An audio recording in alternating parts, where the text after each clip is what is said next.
Hello viewer, সবাই কেমন আছেন? সবাইকে আজকের নতুন ভিডিওতে স্বাগত জানাচ্ছি। আমরা অনেকেই চাকরির যখন আবেদন করি তখন সে চাকরিতে আমাদেরকে ছবি আপলোড করতে বলে, অর্থাৎ ছবি ছাড়া তো চাকরিতে আবেদন করা যায় না।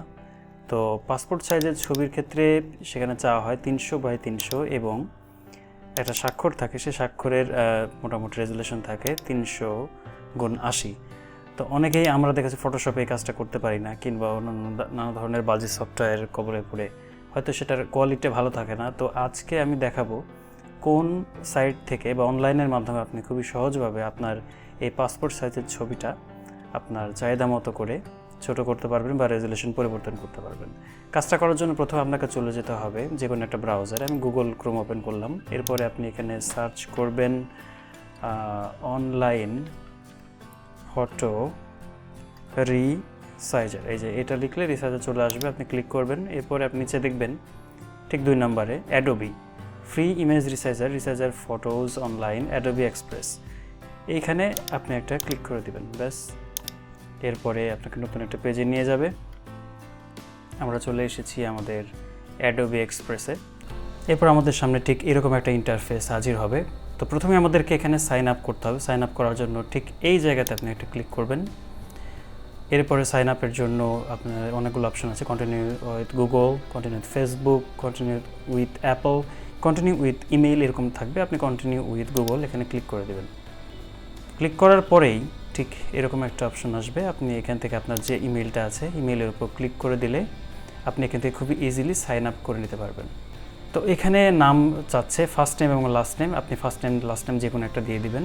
দেওয়ার পরে এখানে বলা হচ্ছে ডেট অফ বার্থ, ব্যাস এখানে আপনি একটা পছন্দ অনুসারে একটা ডেট দিয়ে দিবেন। এরপরে আমি এখানে কন্টিনিউ দিয়ে দিব।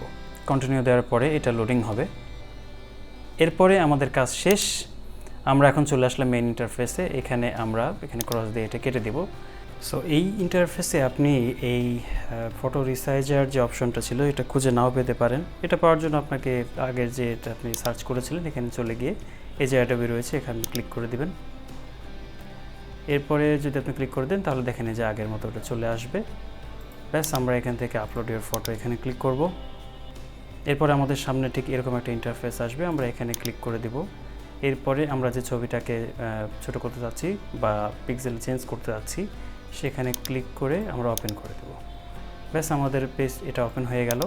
এরপরে আমরা চলে যাব ঠিক ডান দিকে রিসাইজ ফর, এখানে আমরা ক্লিক করে চলে যাব কাস্টম থেকে এই যে মাঝখানে লক অ্যাসপেক্ট রয়েছে এটা আমরা ভেঙে দেব। এরপরে এখানে আমরা টাইপ করব 300, এই পাশেও লিখব 300, তো 300x300 পিক্সেল। এরপরে আমরা দেখতে পাচ্ছেন যে এখানে ছবিটা একটু অন্যরকম হয়ে গেছে। এখানে আপনার ক্লিক করে এই যে ড্র্যাগ অ্যান্ড ড্রপ আমরা করে নেব, আমরা কেমন চাচ্ছি দেখতে, আসলে ছবিটা কেমন লাগবে ঠিক এরকম দেখাবে, ব্যাস। এরপরে আমরা এখানে ডাউনলোডে ক্লিক করে দিব। তো দেখেন এই যে আমাদের এই পাশে ডাউনলোডটা হয়ে গেছে। তো আমরা এখন এর উপরে যদি ক্লিক করি তাহলে আমাদের ছবিটা ঠিক দেখতে এরকম লাগবে, ঠিক আছে। এটা খুবই সহজভাবে আপনি এটা করতে পারবেন। ঠিক একইভাবে আপনি যদি আপনার সিগনেচারটাকে এভাবে ছোট করতে চান তো সিম্পলি আপনি এখানে আবারও ক্লিক করবেন, যেখানে ছবিটি রয়েছে ছবিটা এখান থেকে সিলেক্ট করে ওপেন করবেন, আপলোড হয়ে যাবে, ব্যাস। এরপর আবার চলে যাবেন ডান দিকে, এখান থেকে কাস্টম, মাঝখান থেকে এটা ভেঙে দেবেন, এই পাশে লিখবেন 300 এবং হাইট দিবেন আপনি 80। এরপর আপনি এখান থেকে ব্যাস ছোট্ট করে এই যে ড্র্যাগ অ্যান্ড ড্রপ, আমি জাস্ট স্যাম্পল হিসেবে দেখাচ্ছি, ব্যাস। এটা যদি আপনার হয়ে যায় তাহলে সিম্পলি আপনি এখান থেকে ডাউনলোডে ক্লিক করবেন, তাহলে এটা ঠিক আগের মতো করে ডাউনলোড হয়ে যাবে। তো এইভাবে আপনারা এই কাজগুলো করতে পারবেন।